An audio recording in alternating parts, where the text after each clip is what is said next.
કેમ છો? મજામાં? સુવાક્યની દુનિયામાં, સુવિચારની દુનિયામાં આપનું સ્વાગત છે. મારા મિત્રો, એવું કહેવાય છે કે જ્યારે આપણે પોતે જ આપણને નથી સમજતા ત્યારે આપણને બીજા લોકો પાસેથી અપેક્ષા રાખવી જ નકામી છે. આવી જ કોઈ વાતને સુવિચાર તરીકે કોઈ અજ્ઞાતે ખૂબ સરસ રીતે લખ્યું છે. આજનો જે સુવિચાર છે તેનો વિષય છે એકલા, અલોન. કોઈ અજ્ઞાત કે સરસ રીતે લખ્યું છે કે ક્યારેય એવું નહીં વિચારવું કે આપણે એકલા છીએ. યાદ રાખો કે હંમેશા એવું જ વિચારવાનું કે આપણે એકલા પણ કાફી છીએ.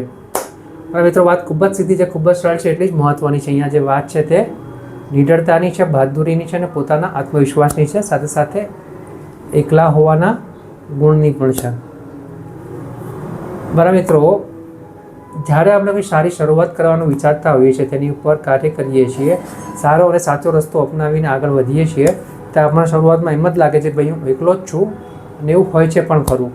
પરંતુ જ્યારે આપણા કાર્યો આગળ વધતા જાય છે ત્યારે આપણા જેવા અન્ય લોકો પણ આપણી સાથે જોડાતા જાય છે અને ધીરે ધીરે કરીને એક મોટો સમુદાય બની જાય છે, જે બધા આપણા જેવું જ વિચારતા હોય છે અને એમને પણ કંઈક કરવું હોય છે.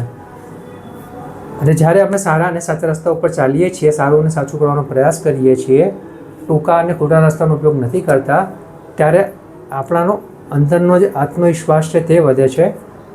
આપણો જે ડર છે, ડર દૂર ભાગે છે અને આપણે નીડર બનીએ છીએ. અને નીડર બનીએ છીએ એટલે આપણામાં હિંમત આવે છે.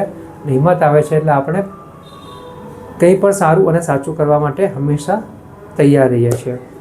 તો આખી આ જે પ્રક્રિયા છે તે એકલામાંથી નીડર બનવાની અને આગળ વધવાની તે ખૂબ જ જરૂરી છે. અને આ નીડરતા ખરેખર જ્યારે આપણે સાચું અને સારું કરવાનો પ્રયાસ કરતા હોઈએ ત્યારે જ આવે છે. એટલે બસ મારા મિત્રો, વાત ફક્ત એટલી જ છે, કંઈ પણ સારું અને સાચું કરવાનો વિચાર આવે, તેની ઉપર કાર્ય કરવાનું હોય તો હંમેશા કરવું જોઈએ. ભલે શરૂઆતમાં આપણે લાગે કે આપણે એકલા છીએ, પણ ધીરે ધીરે લોકો જોડાતા જશે અને એક મોટું સમુદાય બની જશે. એટલા માટે જ મારા મિત્રો, વાત ફક્ત એટલી જ છે કે આપણે આપણા જીવનને ઓર વધારે સારું બનાવવું હોય, જીવનને ગતિશીલ બનાવવું હોય, વિકાસશીલ બનાવવું હોય અને દેશ, દુનિયા અને સમાજ માટે કંઈ સારું અને સાચું કરવું હોય તો શરૂઆત એકલાએ જ કરવી પડશે. હા, આપણને અન્ય લોકો મળી જાય તો એવા લોકોને સાથ પણ આપણે જ આપવો જોઈએ. બસ મારા મિત્રો, વાત ફક્ત એટલી જ છે કે ક્યારેય એકલતાથી ડરવું નહીં. કંઈ પણ સારું અને સાચું કરવાનો પ્રયાસ આવે, કરવું પડે ત્યારે શરૂઆત એકલાએ કરી જ દેવી, કંઈ રાહ જોવાની જરૂર નથી.